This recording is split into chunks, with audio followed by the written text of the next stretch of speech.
ভগবান এখন পর্বতের মধ্যে দেখা যাচ্ছে। হ্যাঁ, ভগবান পর্বতের মধ্যে। কি করে জানেন?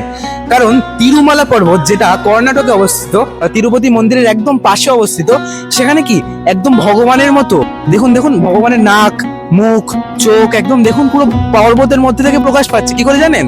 কারণ ভগবান সন্দেশ দিচ্ছেন। এটা কিন্তু আজকের পর্বত না, এটি আজকের থেকে 5,000 থেকে 6,000 বছর পূর্বের পর্বত। যারা বলেন যে আমরা অন্য ধর্ম মানি, অনেক অনেক ধর্ম আছে, নাম বলবো না, তারা সেই ধর্মগুলোর উৎপত্তি কবে 5,000 বছর আগে, 4,000 বছর আগে, আর এই পর্বতটি 5,000 বছর আগে। তাহলে ভাবুন সনাতন ধর্ম কত পূর্বের, সনাতন ধর্মের ইতিহাস কত পূর্বের, রীতি কত পূর্বের। যারা যারা বলেন যে সনাতন ধর্ম কিছুই না, পুরনো না, সবে মাত্র তৈরি হয়েছে, মাত্র 200 বছর আগে, মাত্র 300 বছর আগে, তাদের সামনে এই পর্বতটি আমি তুলে ধরতে চাই, যেখানে এই পর্বতটি ভগবানের পুরো মুখ, তিরুপতি ভগবান যেটি মন্দিরে অবস্থিত থাকে আমাদের, তার একদম মুখ পুরো এই পর্বতটির মধ্যে থেকে প্রকাশ পাচ্ছে।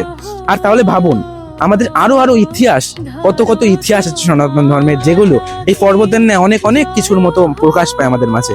আপনাদের এই ভিডিওটি কেমন লাগলো অবশ্যই কমেন্টে জানাবেন। দেখা হবে নতুন কোনো ভিডিওতে। জয় সনাতন ধর্ম, নমো নমঃ।